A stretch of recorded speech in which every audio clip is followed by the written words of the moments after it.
What's up, everyone? This is Crypto Surf here, and today is February the 28th. It's a Friday afternoon, and it's kind of windy over here where I live, so I'm not sure if you guys hear it, but the wind is smacking the house and it's making a noise. So I'm going to try to reduce the background noise when I edit this video, but just bear with me here if you guys still hear that noise. Um, yeah, so let's get into this. Everything's been going as planned. Yesterday we left off right here, and we assumed that this would wave 3 of the white waves was done, and we would begin wave 4. And I thought something like this, and maybe we can short here for a retest downwards. And other than that, we also assumed that this may have been a triangle, and then down for wave 5, white wave 5, that creates the larger degree wave 3. And neither of those two happened so far. So more data, more price action formed already, and this is what we're going to address. So it looks like, let's go ahead and remove this. Oh wow, not that. Let's go ahead and remove this and that for now. Technically, let's remove that as well. All right, so same concept, A, B, and C. This is the same exact chart that I've been charting for over a week now, and since Friday I made this the first update, BTC update, the YouTube video, and I've been posting on Telegram and on YouTube, and you guys been seeing it. So the count remains the same. Okay, I think we call that, yeah, we call that right there, right there. The count remains the same in ABC, and you can see we are on the red waves, 1, 2, 3. We're in the middle of 3 right now, wave 3. And what I think actually is that wave 3 is done. I'm thinking that this was wave 4. It was quick, just like this one was quick. A quick ABC, a quick ABC up for a rising wedge. And now we have wave 5 either complete or could be complete soon. So we may go sideways a little bit and end Friday like that. And all of Saturday and Sunday, we focus on this before we continue down. So that would mean wave 5 would end here. Like I said, wave 5 could be done right now, right here. But let's just assume right there, wave 3 would hit of the larger degree, the red waves, and then from there, we'd possibly get this for the larger degree, wave 4. So an A, B, C, D, E triangle, and that would also break down to the larger degree wave 5, which right there is the target between, honestly, between this and this. So let's put it right there. 7,700 is the target, the official target for me. In that larger degree wave 5 creates the larger degree wave C, which creates the larger degree wave 2. A little confusing, but just yeah, just try to follow along here. It'd be confusing only to people that haven't studied Elliott waves or have used them recently, but regardless of that, let's get into it. So let me, yeah, that's what I'm thinking, right? So after 3, 4, we're either done with 5 or in the middle of 5 white waves, and then red wave 3 is complete. So if it's done here, then this is not a big difference, but that just means this would happen.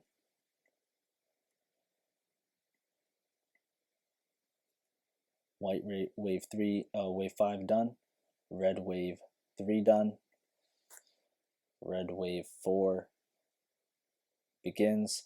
And so it's fitting for wave 4 to be there because we are approaching the weekend, and so we should have some type of correction, not necessarily correction, but we should have low volume. So that's why I'm saying we're going to assume correction is going to start very soon. Just like right here, this was on the weekend.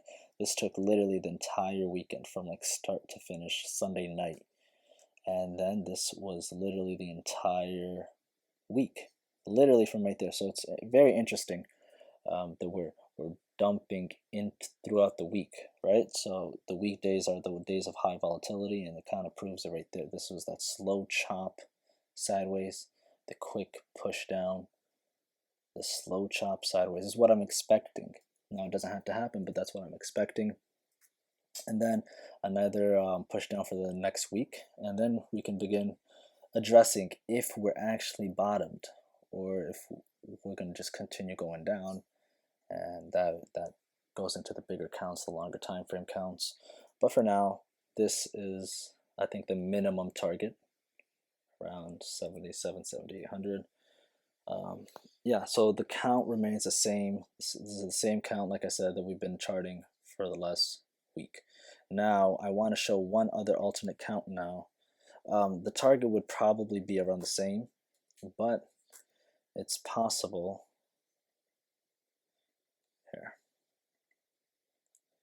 we're going to save this just like that.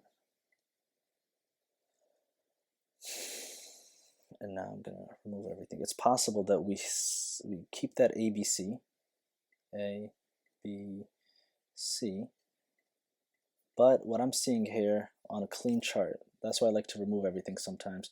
On a clean chart just like this, what do you see? And I see that if we zoom in on the 2 hour, 1 hour, whatever, even the 4 hour, you can probably see it.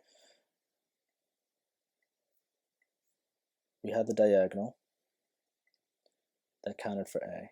We had the A, B, C move up, that was for B. Now we need another 5 waves down, and I think that we can consider this ending diagonal right here.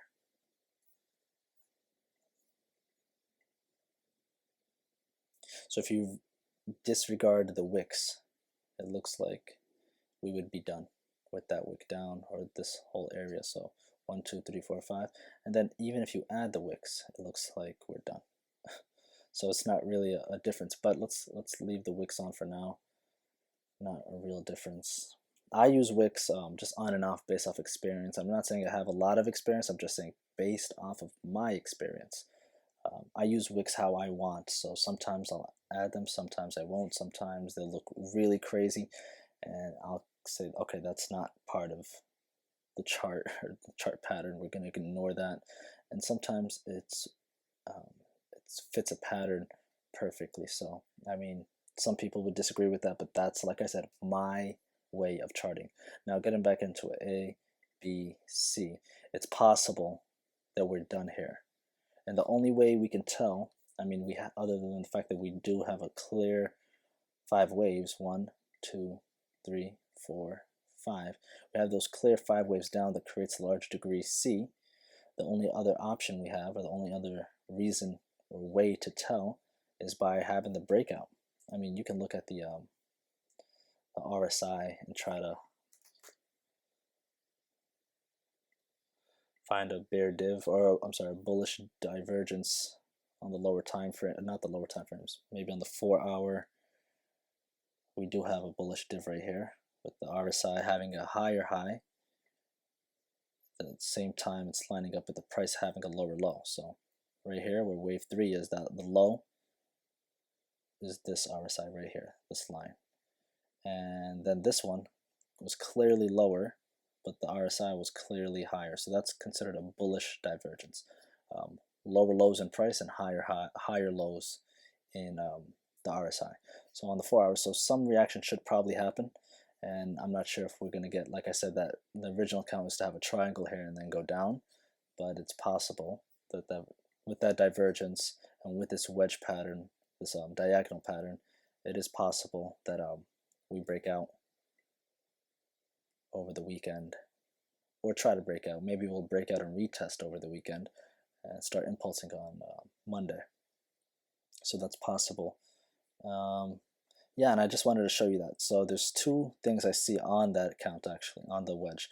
It could be like this, and the wedge could be complete, and what we'd look for at that point is to long above the last high. So above wave 4 would be considered a safe area to long, because if you long right now, we could just dump down. We can go sideways and then dump. We can come up a little bit and then dump. It really doesn't matter, but that's where confirmation comes into play. Whenever you hit that line, we'll begin going up. All right, so that's where we'd look to long with a stop loss or wherever the low is. And if that's not the case right here, another thing we can look at, which still fits into this pattern, is right here, something like this. where wave 4 would actually be somewhere like that, and wave 5 here. And this, I think, makes a little more sense, only from a pattern perspective, or from the concept of the weekend having low volatility. I think that we can see some type of triangle right here still, and then we'll continue down, tag that, and then begin impulsing. We'd probably continue higher from there to new highs. So yeah, we have two options. Let me go back here. Well, for the wedge, we have two options. It's either like this, right? So wedge done, wait for the break long. Or, let's go right here, wedge almost done, wait for the break. And thus the break of this would be basically the same spot. The break was over here, now it's over here because this is considered the wave 4 versus this. So it'd be almost the same spot, same concept, stop loss at the low, wherever the low will be. That'd create the larger degree C, and we'd be done. So regardless, guys, that's the count. The primary remains the same, and if I had to choose, I'd say we look to be done for the alternate count. This would be my top alternate right here. All right, so primary is we're going to go sideways and go down a little more, 7,700. That's where C would be, larger degree wave 2, and then we'd break out. That's primary. And this is the alternate, fact that we're in a wedge, breakout, take that long position, and then ride it to new highs. So yeah, that's about it. Keep in mind the bullish divergence. Keep in mind that we are going into the weekend with low volume, low volatility. A lot of things could happen, and I'll do my best to give you guys updates on the weekend. And until then, this is that Bitcoin daily update that I've been doing every day so far for the last 7 days. And make sure you guys give this video a thumbs up, comment anything that you guys want in regards to crypto. If you guys want me to analyze a certain coin, or if you want me to speak on a specific subject or anything like that, make sure you guys leave that in the comments below. Make sure you check out the description, and make sure you subscribe to the channel. That'd help a lot. Thank you guys very much, and enjoy the rest of your weekend.